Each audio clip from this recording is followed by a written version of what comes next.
everybody. Thank you for this late edition of, thank you for joining us for this late edition of Hashtag No Limits. We are starting a little bit late today because my guest is not in his normal location. And so he had to arrange some things in order to be with me today. So I'm very appreciative of that.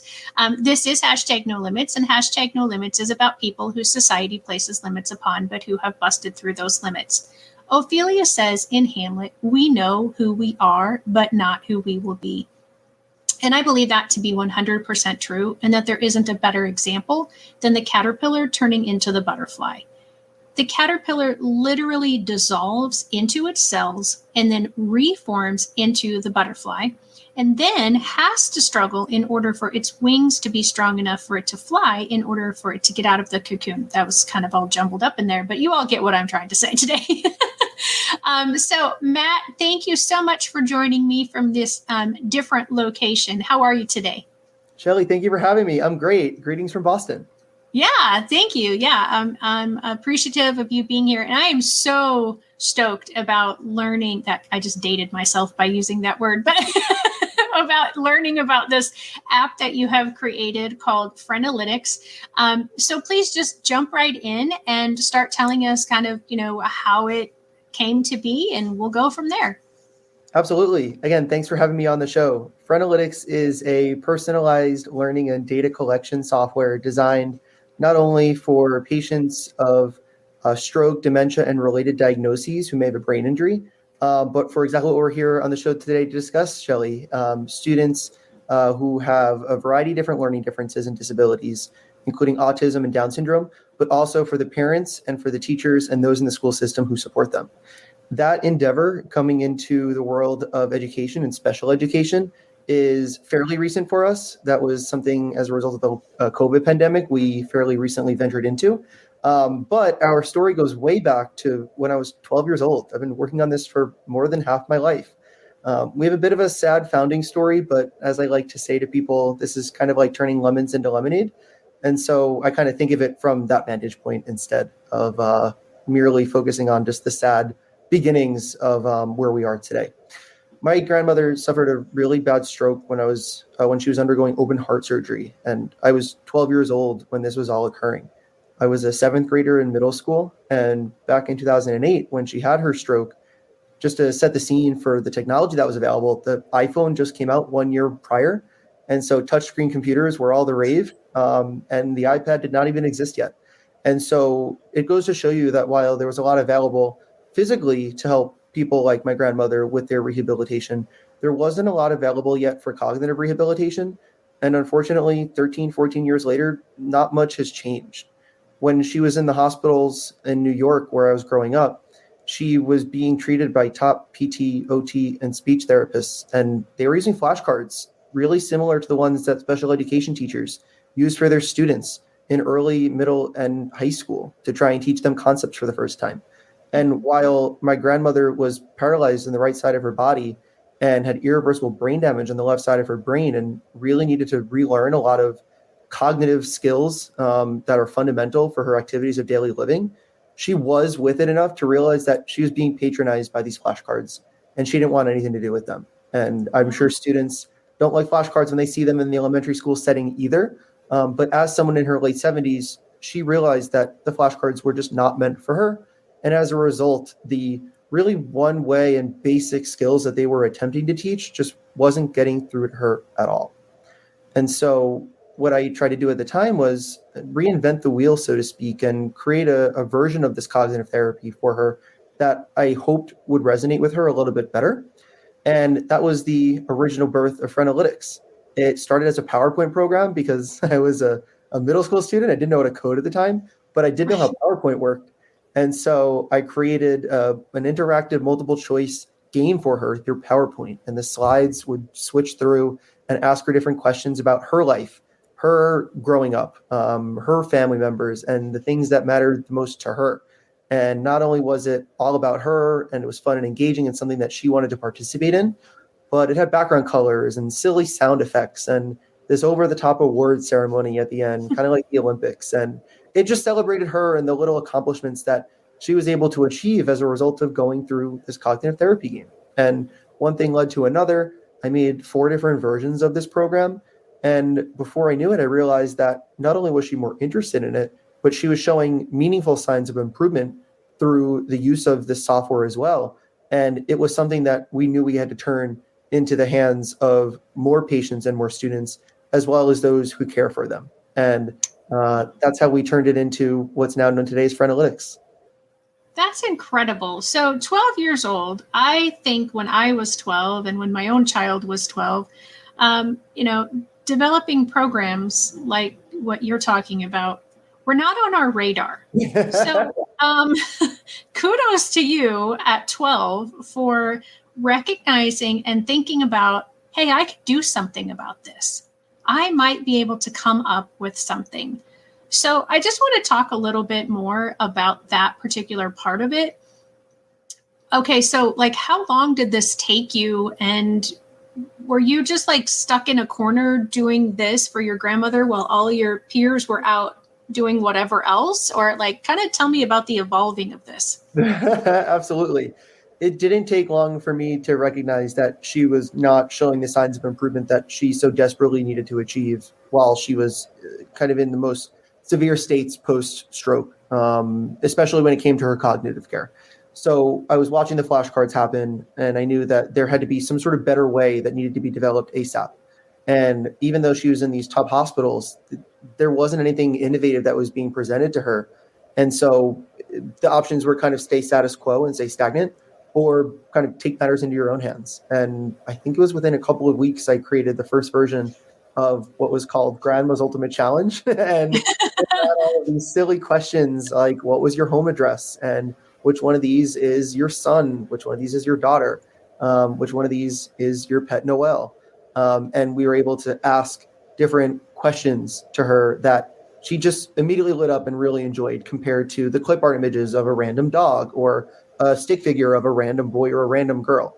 That was the expectation, that she was going to relearn familial relationships through clip art images and relearn areas of her home and people in her family through clip art. And that just was not going to happen. So it didn't take long for me to realize that, hey, maybe there's this other way that could be created, and let's try it out. And as soon as I realized there was an interest and that there were early successes, that's what inspired us to continue going with me creating the initial versions of this game for her. And then for us as a collective group turned company to turn this into software that others can use as well. So what are your parents thinking about you at this point in your life? Like, I mean, I'm just, this is so fascinating to me, because I'm thinking, you know, if this was myself and if my daughter, you know, had opportunity to do this, you know, like, did you have experience? Like, what did your parents do at the time, like for jobs? I mean, I'm just trying to wrap my head around how you even thought about the fact that this was something that needed to be done. I mean, that just blows my mind at 12 that you could have, that you saw that like, well, this isn't working. And you have, like you said, all these experts doing all these great things with her, the things of the time, so to speak. And then for you to go, well, I know PowerPoint. I mean, okay, I'm really going to date myself. PowerPoint wasn't even a thing when I was in junior high or high school, maybe not even early college years. So like, how did you just know this stuff? And like, do you have any idea what sort of gave you that drive or gave you that direction to go do this? I still think about it and giggle a little bit myself. I mean, I was always very, very, very interested, some might say obsessed with computers and technology. Even since I was a little kid, I was using computers since before I could talk. And so I was always really interested in creating new things, whether it was on paper from computers or, you know, I guess things that would be represented or considered software on computer. Even if it wasn't like actual code, it would be a PowerPoint program or a Word document as a website, whatever it might be.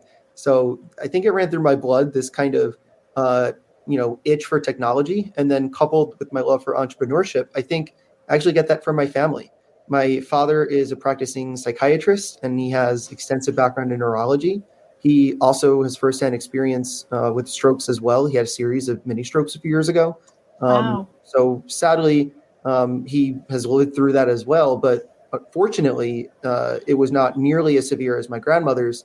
And while we now get to work on this company together. He's one of my co-founders. We get to use that firsthand experience and say, hey, this is a product that you very well could have been using because you had to go through cognitive therapy to an extent when you were going through your recovery process. And now it's that much more meaningful. But on my mom's side, my mother is a pediatric nurse. She founded her own home care agency 22 years ago. And so I think that entrepreneurial bug runs through her and jumped right over and landed on me. Her father, my grandfather, founded a computer company back in its heyday. And so I think that there's a real lineage there and a love for entrepreneurship that I certainly picked up on. And even when I was young, I really wanted to be a doctor for a certain period of time. And then that quickly transitioned to me wanting to become a teacher. And then neither one of those quite happened, but I managed to find a scenario in which I could found a company that has the ability to bring the best of both worlds together. And Absolutely. So it's a technology company that serves the use case of both of those professions and the patients and the students that they serve. Okay, so now that makes a little more sense to me now that you've explained your home life, because you've got a neurologist or a psychologist with some neurology background. You've got a mom who's got the nursing. You've got a grandfather who's got the computer. So now I can kind of go, oh, okay, he didn't just totally come up with this completely out of the blue. There was probably some discussion in your lifetime, whether or not you were totally involved in it and engaged in it about, this is how the brain works. And, this is, how a computer works and, the medical side of things. So thank you for that. I feel a little more understanding of kind of, I'm a very much process and detail person. So I really appreciate you going into that for me. So what was your grandmother's reaction when you brought Grandma's Ultimate Challenge to her? I think that she was intrigued. I mean, as a woman in her late 70s at the time, most would probably put her kind of in this bucket of not knowing technology much. But in her heyday, prior to her stroke, she loved using the computer. She would make slideshows of family vacations. She would illegally download music and movies and burn DVDs for us. And so she knew computers more than some of my own family and friends did. And I'm not quite sure where she got that bug from, but she really loved technology and she used computers and embraced it. So that was one of the things that I leaned into after I realized she had a stroke, seeing if I could bring that interest of hers kind of back to life, just in a different way. And I think by creating a program that was designed for her and kind of actively prompted her to engage with it, she leaned into that. And you could tell that it was a combination of her prior love and experience using a computer, coupled with questions cognitively that intrigued her and piqued her interest, kind of yielding this outcome of helping her feel and get better that allowed us to motivate her to continue. It was kind of synergistic. It was really heartwarming and inspiring to see. And I think that while she was really cognitively impaired and may not have necessarily come to that conclusion on her own, us being able to help her come to that conclusion and realize that this is really helping her made her want to continue partaking in it as well. Because as we saw with the flashcards, she knew enough to know that what she liked and didn't like, and she did not like the flashcards. And she didn't do them. Whereas she enjoyed this version of therapy. And so she would continue over and over to participate in it, which was really comforting and heartwarming to see. Yeah. So I know some about PowerPoint, but I don't probably know enough to really grasp the concept of what it looked like at the beginning. Sure. So if she would do it over and over again, which you said she was, did she have different graphics each time, or was it always just the same each time she went through it? Like, here's a picture of your son, here's a picture of your daughter. Which one's your daughter? Right. So the way that I set up each version of the game was that they were multiple choice questions, and there were typically 10 per session. As she became more advanced in her cognitive therapy recovery, I became more advanced with, one, my PowerPoint skills, but two, the way that I would prepare the sessions. And so the first ever version was 10 questions, just get to the end, and that's kind of the celebration. There'd be 3 answer choices typically, and she would have to choose which one she thought was right. If she chose the right answer, the screen would light up. She'd move to the next question. By version 2 and by version 3, there would be different difficulty levels, and she'd be able to choose which difficulty she wanted to kind of go through that day. And so it would adapt based on that kind of modification, so to speak, or kind of scaffolding, if you wanted to describe it that way. By versions 3 and version 4, there were different paths that she can take. So there was like an easy that she can complete, a medium that she can complete, a hard that she can complete. And then there were different areas that she'd be able to go through as well, where this was a math-based one, this was an areas of your life-based one, this was a reading-based one, this was a let's practice a phone conversation-based one. And so she was able to choose which one she wanted to go through. So it kind of led her to choose like the path that she wanted to go down for that particular session. So not every session was exactly the same. Okay. So did you develop all of those yourself, or did your grandfather or your father jump in once they saw what you had done in the first version and saw some potential in it? This was totally you, though. I developed all of them myself. Yeah. I showed my family after the first version came together, and they kind of give me a pat on the back. They're like, good for you. Like, this is great. But I don't think they really saw the same potential that I did, not only in the software itself, because I wasn't thinking about it for that purpose at the time, but more so the potential in what my grandma was capable of. And as we did it as a group in the hospital, they then realized what her response was and then her level of improvement from it. And I think that's what motivated all of us to keep going with it. And that's when I was able to make use of my family's different laptops, and we'd bring them into the hospital and do them with her. I'd get different songs downloaded from the internet, and it became a bit more of a family involvement by that point, because I would need to learn about, Frank Sinatra songs that she used to like in her heyday, and areas of her upbringing that I just didn't know the answers to necessarily. So it became a bit more of a family involvement for that matter. But in terms of what I thought would be appropriate to ask her, that's like, it was a little bit of a trial and error. It was a bit of an experiment, but I came up with that. And I think that, perhaps I was onto something a bit ahead of my time, but I think that's what really piqued my dad's interest, perhaps, especially because he knew that there was a process here that the program was following that was helping her kind of reinvigorate certain aspects of her memory that otherwise she wouldn't be able to tap into.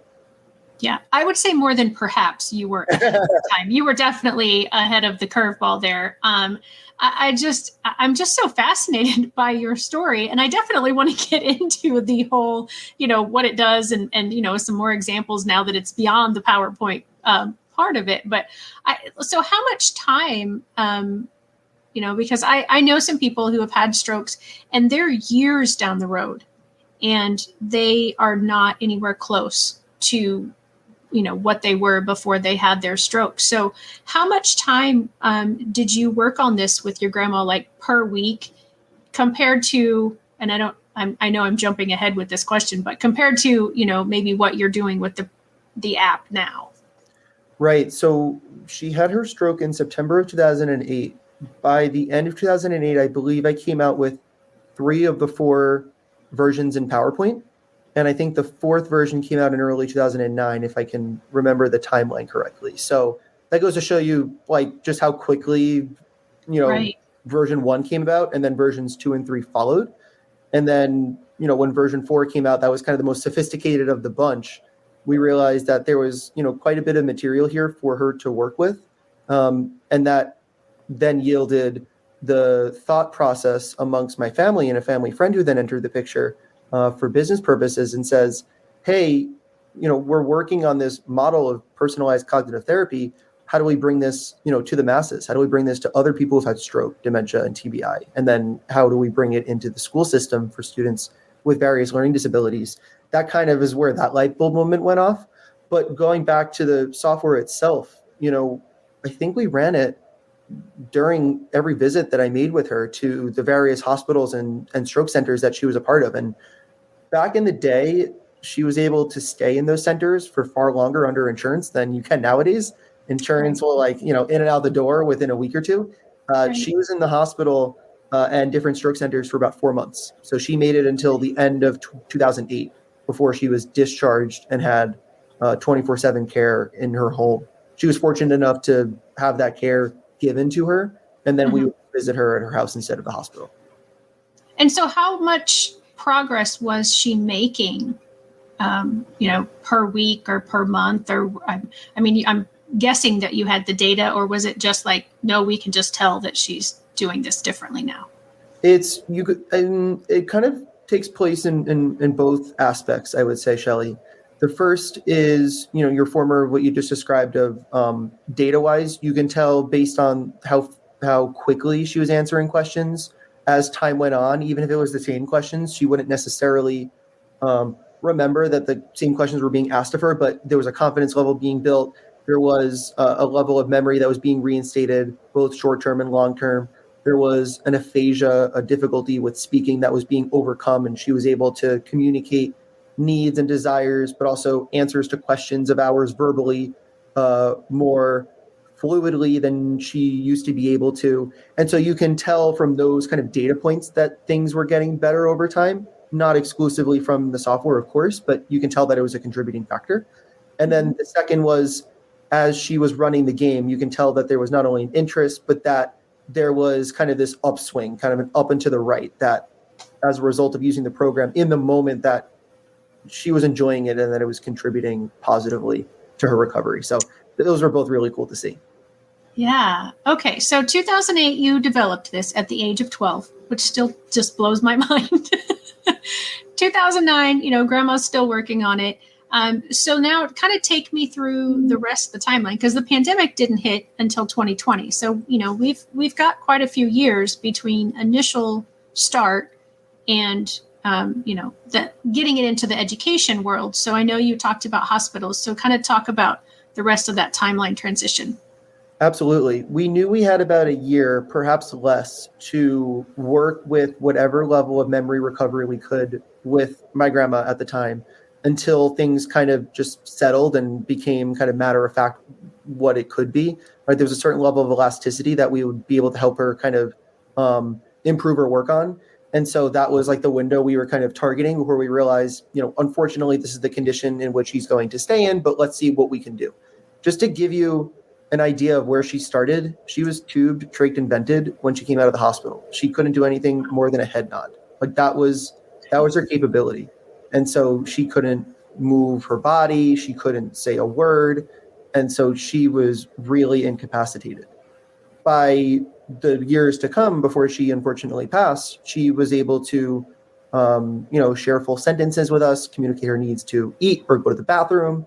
She was able to respond to questions that were asked of her. We could put a phone to her head, and she'd be able to talk to her sister on the phone and be able to, albeit very simply, have a basic conversation with her, which was huge because she just wasn't able to do that prior. And, with some help, she'd be able to stand up and with a walker and with some support from aides, be able to walk around instead of be, completely wheelchair bound. Like that right side was still very much paralyzed, but she was able to get a tiny bit of mobility back in her basic, couple steps that she was able to take from place to place. So it was overall the measure of progress was meaningful because it came from just such a really sad beginning. So it's all relative, of course. Every person is different, but that was her situation. Yeah. Yeah. So, and you mentioned that when you started, that it starts with a sad story. And that's definitely, nobody wants to see a loved one go through what it sounds like your grandmother went through. And so, so where's so we've gotten this help for grandma, and we, now we're maybe like 2010, 2011. Yeah.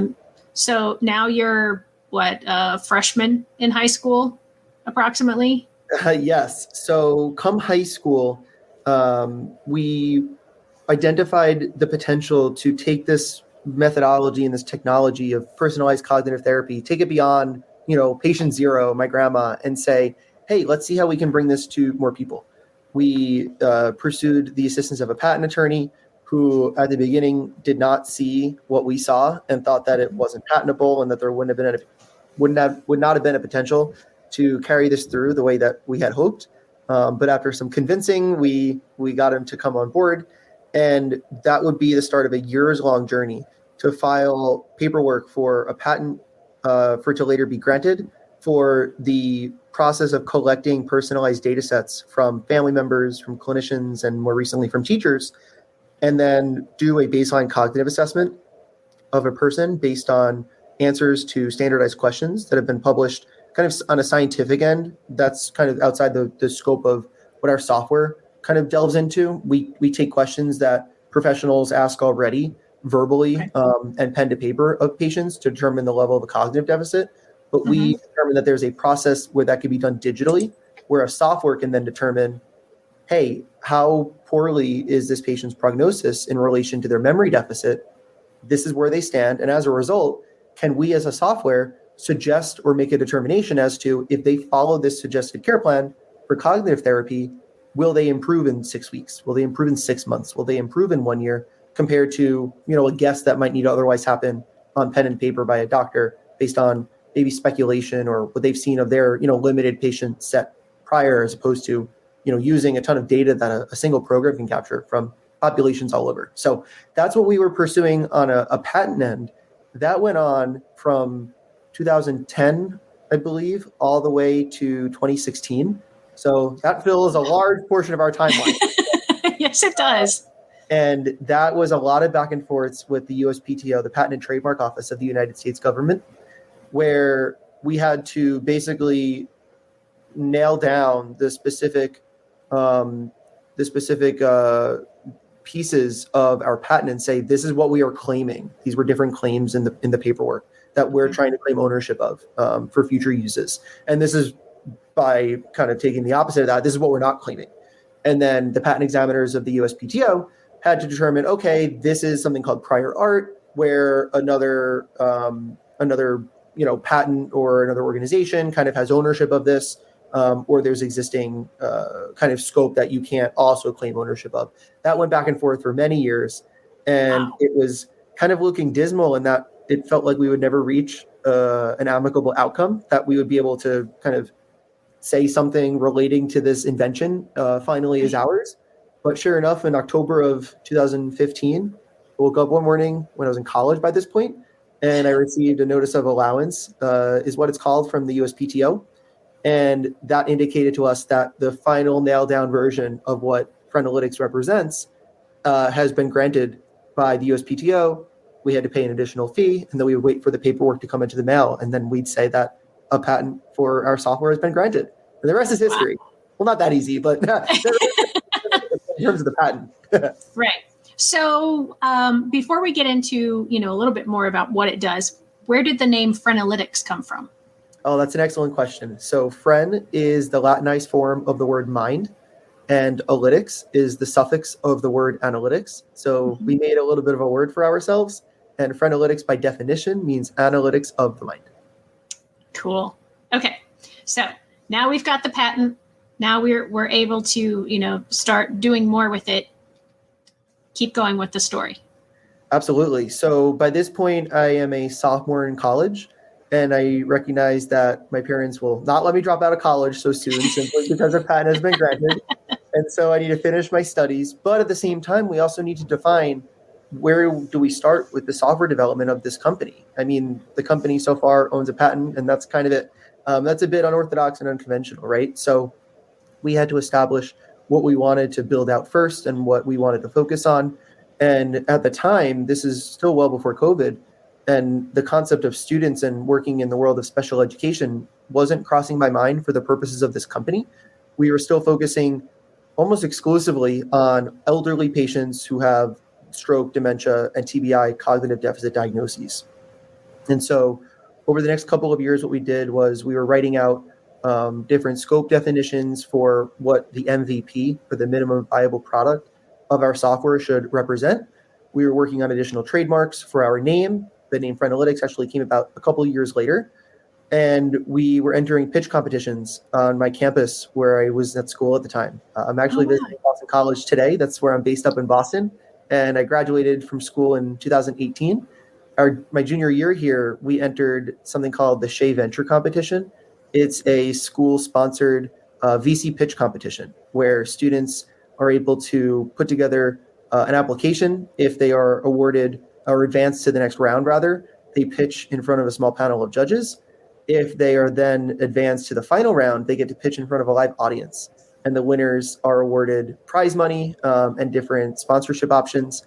And we were named a finalist in that competition, which was really exciting, among a group of, I think, 45 or 50 different student organizations. We were in the top 10, which was super, super cool to see that there was early validation from industry experts, Yeah. kind of giving some sort of indication that there's a need for this because we saw it ourselves, but it also is really important to know that there's external desire for a solution that fits other pain points as well. Right. And so you keep referring to we. So is this still just your family, or have you, I mean, I know you said you had, a family friend at the early stages, but is that still basically the core of the group? Yes. So since the inception of the company, including the patent, this we definition includes my father, who is our chief medical officer, as well as my family friend Chris, who is our CTO or chief technology officer. I've known Chris for more than half my life as well, so he's a longtime family friend.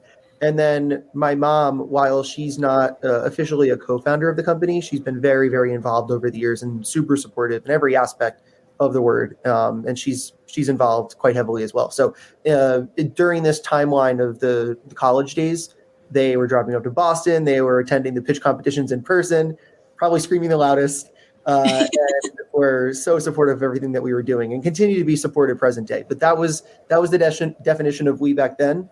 Our we of today is a little bit larger. We have a team of employees and part-time folks who are with us all around the U.S. and also a few overseas. There's some interns too. But so our we has gotten a little bit bigger, but our core continues to remain, which is really sweet.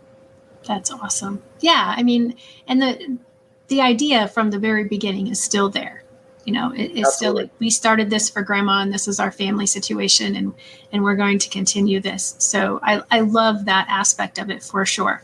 So we've been talking for quite some time and we still haven't really gotten into what exactly it does today. We've talked about its history. So bring us up to, how it works for whether you're a person with dementia or whether you're a student in a school district, or this can be done with individual family students as well. This doesn't have to be in a classroom setting, correct? Absolutely. Okay. So the beauty, Shelley, of our software is that, from the humble beginnings that we've just been talking about for quite a while to where we are now, a lot of the desire for the product and the outcome of the product has remained the same. So we have two different product lines now. We have our Frenalytics MED offering, which represents the suite of features and functionality for our folks who are diagnosed with stroke, dementia, and TBI. And then we have our Frenalytics EDU offering, which is designed for our students with learning disabilities, as well as the students and the families who support them. The underlying software more or less works very similarly. In some cases, even works exactly the same. But the way that we configure it for each of our clients and for our different accounts varies based on the different use cases. But essentially, the way that our software works present day is once a patient or a student's profile gets configured, we have this module called the questionnaire, and that allows family members, that allows clinicians, that allows teachers, anyone who knows that person really well to input personalized information about their loved one or about the person they're caring for. And that can range all the way from likes and dislikes to areas of the house to things that are important to them from their upbringing to important days and dates and life events and relationships, all the way through to other aspects of their life that would be important or relevant to reinforce through a software on a regular basis, like Frenalytics. That's where we really differentiate ourselves when we use the word personalization. We take it a step farther than all the other tools that are out there. And we don't mean that we're personalizing it to be for a patient or for a student. We are personalizing it to be literally about a single patient or a single student. And once all of that data gets entered, we turn it into what we call a learning session for them.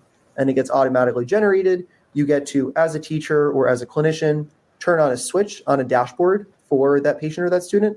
And then they get to see questions that are contained within that section whenever it gets time for them to go ahead and run it. We show questions as multiple choice. So there's typically 3 answer choices, 1 right and 2 wrong answers. When a student or when a patient selects an option, they get immediate feedback as to whether the choice they chose is correct or not. And if they see that they chose the right answer, they get a nice job message. It lights up green. You can turn on a sound effect. It's a little over the top, but just like the original version, it's meant to be. It's meant to be fun, meant to be a game more than a test or a quiz. But what's happening behind the scenes is our software is measuring how long it took for that patient or for that student to answer the question correctly or incorrectly. How many times it's taking them to answer the question correct or incorrect. How often that question is being asked of them by their care team, whether that's teachers, clinicians, or family.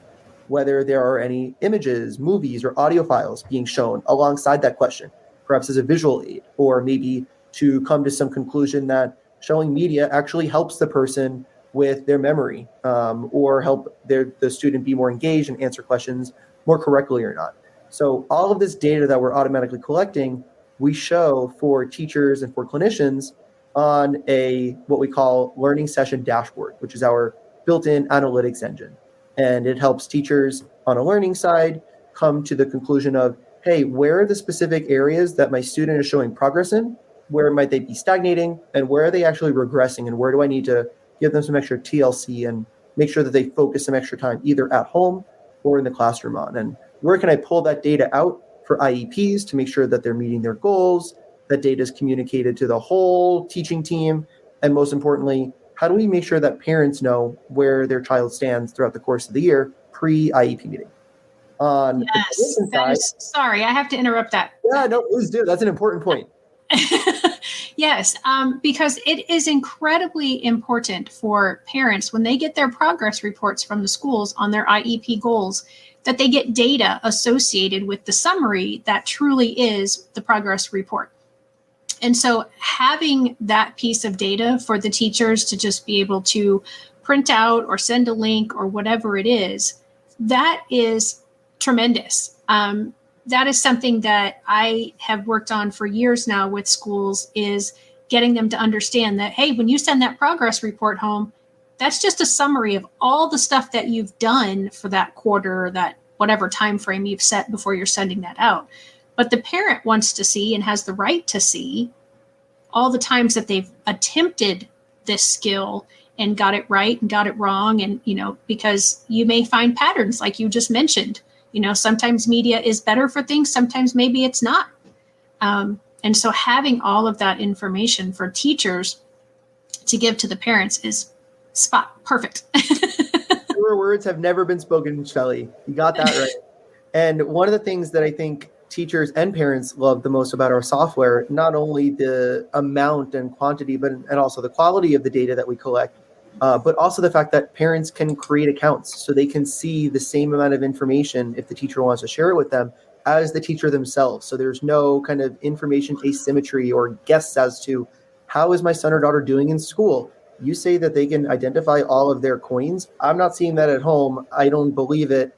There's a complete mismatch between what's happening during the daytime hours and the evening and weekend hours, what's going on. So it reduces all of those questions or that ambiguity or that he said, she said kind of mentality that can sometimes happen when there's either a lack of data or there's an inconsistency in data, or there's a parent who perhaps is only showing up for the IEP meetings and there's a telephone being played perhaps, and sometimes the right message isn't always getting across. That way, parents can see that same data, come to the conclusions they need to, be an active part in the IEP process for their students, and really be the center of it, because they should be, just like the students. They don't need to be left behind Right. or backseat. They're right in front as they should be. That's awesome. And again, that falls right under the federal regulations that parents have a right to be equal members of the IEP team. Totally. And they have to have that same information so that they can meaningfully participate, which is another part of the law that says they're supposed to be able to meaningfully participate. I can't say that today. In the production of that IEP and in the conversations about their child's education. And so that's just beautiful. Now, when you were developing this, did you know that part about special education law when you were doing it for the education side, or was that just like, hey, this is important and I know this is important, so we're going to make sure this happens? I was familiar with the general realm of IEPs and students with special needs, but I was not familiar with the specifics of it and the sheer amount of work that goes into teachers not only producing and maintaining an IEP, but all of the logistics and the legal components that come with data collection, that come with the IEP meetings, that come with the compliance component, that come with the sometimes misaligned interests that parents and schools can have And I learned a lot about that as I went. And it turns out that the more we learned, not only the sadder it is, but the more we realized that our software can actually play a positive role in all of those conversations and contribute meaningfully, as you mentioned, to those positive contributions that one party can have to the other and vice versa. Because when everyone's on the same page, then this process works a whole lot better than when everyone's on different pages. And I think we see that play out in real life, unfortunately, far too often. But when things are kind of in equilibrium in the best cases of scenarios, then it's wonderful to see because it benefits the student, and in turn, the parents are in a good place, the teachers are in a good place, the school's in a good place, and everyone in between is kind of getting themselves taken care of as well. And the student who the whole special education IEP document, individualized education program, for somebody who may not know, is all about. Right. And they're getting the benefit of not just your program, but the fact that their teachers and their parents are collaborating with one another. And there's not that tension that seems to be prevalent in our world today between families and schools. And that's something that I myself, as a master IEP coach, try to come in and help develop, is that understanding of, why the parent wants what they want and why they're allowed to have what they're asking for. And then everybody feeling respected at the table and feeling heard, and that we're doing something that is truly appropriate for the person who many times isn't even at that meeting, the student and that it's being written for. So right. The irony in that is a little too real sometimes. And it's always important to keep in mind who this whole process is for.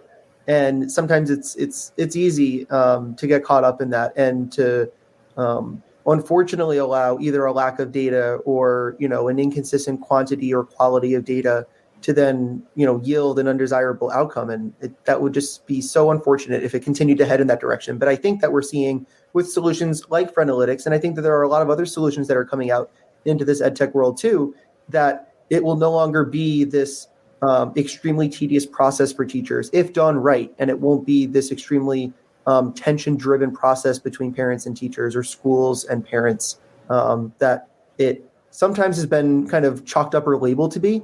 And then it does return to the student being first, because that's what we're all in this for. And if you're not, then, that there's a misalignment beyond what software can solve. Right, exactly. And I love so much that you didn't have teachers in your family. You talked about your parents and your grandparents and what they did, and you didn't mention teaching as a profession, and the fact that you understand and have taken into thoughtful consideration all of what's involved with teaching and all of what's involved with communicating with parents and getting that data out there. And, like you said, the time and just all that's it's incredible. If you're in the world of teaching, what you have to go through in order to prove that you're doing what you're saying you're doing. and so having a software system like this, I'm a teacher. You can probably see the sign behind me.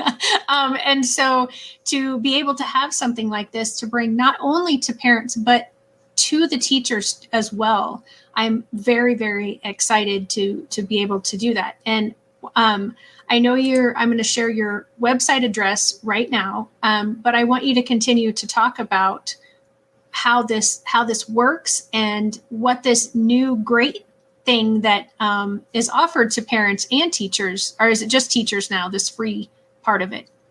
So this new Frenalytics free program that we're so excited to offer is a teacher specific plan, but we do have a new program that's available to parents too. So definitely check out our site for that. But the teacher specific offering that we created this past school year for the 2022-2023 school year is called Frenalytics Free. It is as blatantly obvious as we can get, and that was totally intentional. It's to say that our Frenalytics EDU offering that's free for teachers lets you use it with your entire classroom. So whether you are a special education teacher and you're working in an advanced behavioral class and you have maybe only a small handful of students with a bunch of aides, or you're working in a class with maybe 10 or 12 students, or if you're in an inclusion classroom where some of your students are on IEPs or 504 plans and your other students are in a gen ed population, no matter what it might be, If you hit that learn more button and then you go into the Frenalytics EDU side, you can see everything that comes with our Frenalytics free offering. Yeah, that link all the way at the top. Exactly. That's where we have the bulk of our Frenalytics EDU features and functionality that's available for our teachers as we released over the summer. And we're coming up with new stuff all the time. We have a whole suite of integrated content that we develop with our in-house team of special education teachers who are fantastic. Some of the features that we like to show off on the website involve life skills because that's where we started. That goes back to our roots.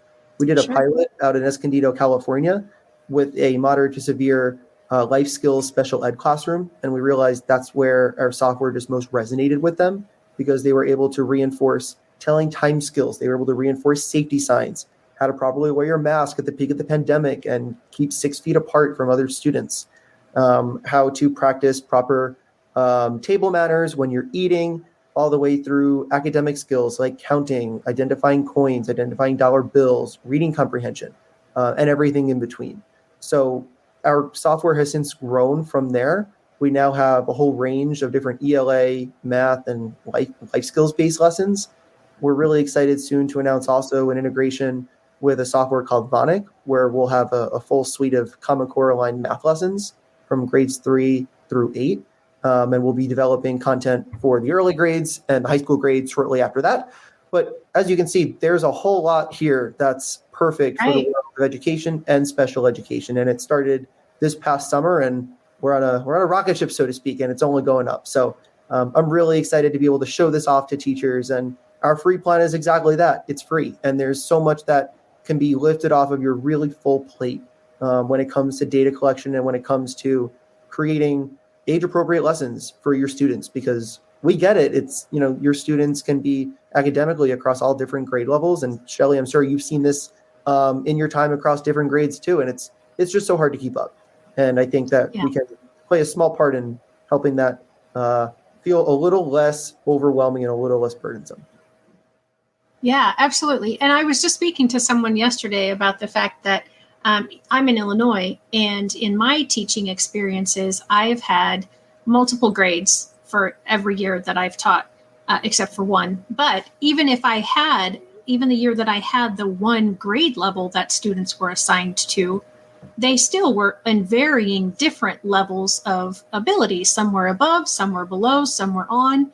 And coming up with those lesson plans for each individual one, I had 20 students. I had 20 lesson plans for math. I had 20 lesson plans for reading. Oh, yes.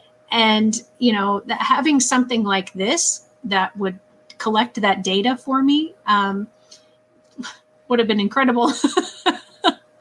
and such a time saver. And so I'm really excited to share this with not just my audience here, but I sent out a letter to my email followers and said, hey, this is happening today.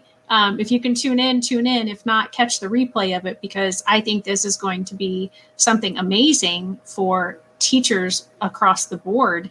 And so I'm just overwhelmed and excited with everything that you have to offer with this. So I do, even though, my audience are educators and parents of children, I do want to talk a little bit about the medical side of it. And now I have to figure out how to get back. Oh yeah, if you hit our logo in the top left, that'll bring you right back to the homepage. Whoops. I hit my back button instead. So I apologize. I couldn't do what you said. There you go. If you hover over solutions, and then you can hit for facilities, that'll give you a little bit of a background as to how our software works on the medical side. Okay. So I see you've got a little bit different types of pictures. And if you scroll down, you'll get a bit of an idea as to what the setup is like and some of the features as well. So you can also even hover over the features menu at the top and then click on learning session dashboard. This will be applicable actually to both the medical side as well as the school side, because it shows the analytics that comes out of our software. But I'll speak about it in the medical capacity first, since that's just what you asked about. And then I'll kind of draw some comparisons to how we set it up for schools as well. Patients are even more complex and unique than students because the varying stages of their diagnoses can make it really difficult at times for care providers to understand what exact paths or plans they need to follow in order to try and get either back to baseline or try and maximize whatever outcomes or goals that have been set for them. So similar to a special education plan, a speech language pathologist, for example, might set a goal for a patient to understand the multi-step processes involved to, make a cup of coffee, or to get changed in the morning, or to get themselves to the grocery store, or to be able to pay a checkout.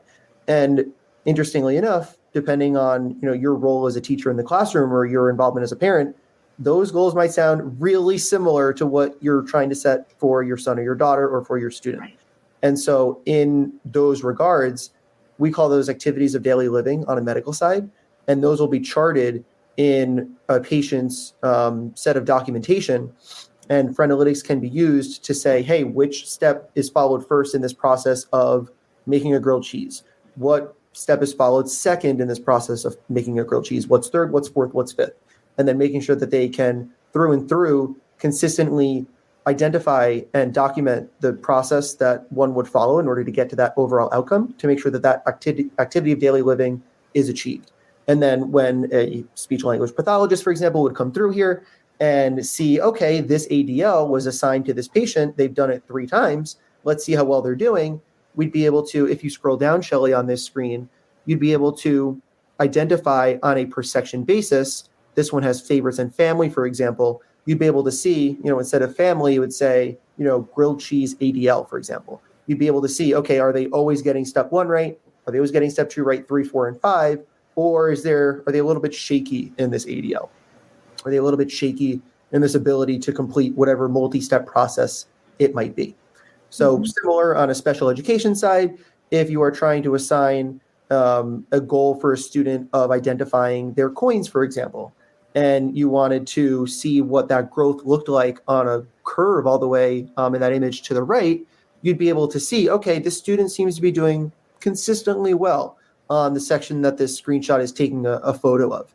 Maybe this is money, or maybe this is counting, but perhaps their safety signs, they're not doing so hot. So it might be worth enforcing or reinforcing the skills for some of those safety signs that they're not getting consistently right, or maybe doing all of the safety signs so that it doesn't feel like they're always struggling for every question, that you're giving them some motivation or positive reinforcement that, oh, they've got these easy ones, it's in the bag, but let's also keep it challenging and make sure that there are certain questions that are kind of a step above that they need to reach for. This screenshot over here as well is showing you how it's customizable per student. So there's a set of switches. I know the screenshot's a tiny bit small, but it may give you an idea as to how you can turn some of our content on and off, depending on not only the student or the patient that you're focusing on, but what skills you're trying to reinforce that particular day. So if it's a school side, maybe you want to turn on sight words and staying healthy, or favorites. And then perhaps if we're talking about a dementia patient, their favorites might be interesting to them, and you'd want to focus on maybe family and identification instead, because that long-term memory might be a little bit unstable, but while they still have it, let's make sure that we can enforce that. And for short-term memory, let's make sure that we can try and continue to practice those skills to hold on to that for as long as we can. So within each of these, because you had said earlier that this is customized, is individualized for the person. So, for example, if I clicked on this one that says sight words and I'm a teacher, would I be able to upload my own set of sight words that this particular student is working on, or is there a set that is already in there that we would have to draw from? So it's a little bit of both. We, on our side, our special education team creates all of these sections with content that aligns with Common Core. And then when it comes to life skills, we align with different life skills standards. And so for sight words, for example, you'll see a photo of a car, of a boat, of a dog, of a cat, of the typical sight words that you may want students to be reminded of, simply by flipping that switch from off to on. There's no further configuration that you need to do in order for those questions to be shown to that student. You can, if you wanted to as a teacher, turn on and turn off specific sight words based on either their progress, or maybe a certain sight word isn't applicable to them or is above or below grade level. And so you don't want to enforce that because it's not relevant. If you wanted to make your own, we do have that capability as well. We call it our custom sections and our custom questions. You don't have to, but you can. You have the ability to make anything that you want, and you can customize it per student, or you can copy it over and have it available to everyone in your class. It's really up to you. Okay. Yeah. Because the reason I wanted to know just because I wanted to know, but I remember when I taught some students who were cognitively delayed more so than some of my other students, if I could give them pictures of, as you did with your grandmother, pictures of their own individual family, totally, the interest was higher and something in the brain just clicked and they seemed to learn the names and the words associated with that specific person more so than a generic picture like you mentioned before. So that's a possibility that you can go in and do that with like the family section or favorites. 100%. So some of these sections get treated differently than others. Our favorites, our family, our identification, and a few other sections that aren't in this screenshot specifically call for family, teacher, and clinician involvement in order to get that personalized data in order to show it. We won't ever show a random stick figure or a generic image of a house and say, which of these is your front door, because that's not helping anybody. So right. Those questions draw from the data sets that are generated by the family uploading photos of the kitchen, of their bed, of their pet dog, or of their husband, whoever it might be. Right. Once they get put into those relevant sections, then all you do is flip the switch and we'll show the questions accordingly. What we will do as a software is we'll auto-generate wrong answers, so that if you put a photo of somebody's husband, wife, spouse, whoever it might be, then we'll also show alongside the right answer 2 wrong answers, and it'll be consistent. So it'll say, which of these is your friend? You'll see a photo of Shelly. You'll see a photo, of Albert. You'll see a photo of Nick. And then you'll get to choose the right answer. And, Albert and Nick will have photos that just pop up alongside Shelly's. Gotcha. Understood. That's incredible. And I know I've said this probably a dozen times already, but this truly is an amazing program. And I love it. I'm going to stop sharing now, but I do want to mention, because this will become a podcast eventually. So I do want to spell out your website. It's www.frenalytics, and that's FRENALYTICS.com. This is absolutely remarkable and amazing, and all kinds of other adjectives that I just, are not coming to me at the moment. But I'm so impressed and so thankful for you, Matt, and your whole program. And I'm looking forward to, I haven't yet because I didn't want to know things. I wanted to experience it brand new as we were going through it today. But I plan on going in and setting up my own free account and really getting in and playing with it. I'm not in a classroom full time anymore. So is that okay? I do tutoring instead. Of course, please do. Okay. And that was the other thing, is I wanted to make sure that was okay. But yeah, I can just see the potential and the doors opening for so many people. From students all the way to upper aged adults. And it's such an exciting thing. And I'm sure that, your grandmother is just super, super proud of you and amazed. And I'm sure you wish she could see how advanced version 1 has gotten to this day. But it's so cool. I'm just in awe, Matt. I really am. And so again, I want to thank you for joining me today. And I just want to give you one last chance if there's anything else that you wanted to say before we wrap up.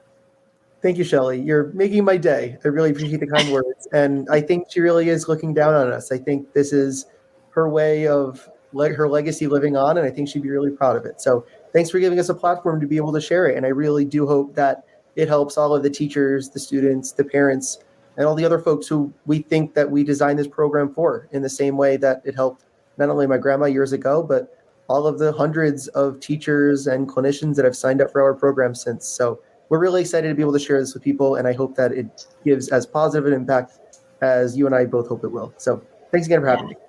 I think it definitely will. Thanks, everybody. Don't forget to tune in next week. Bye-bye.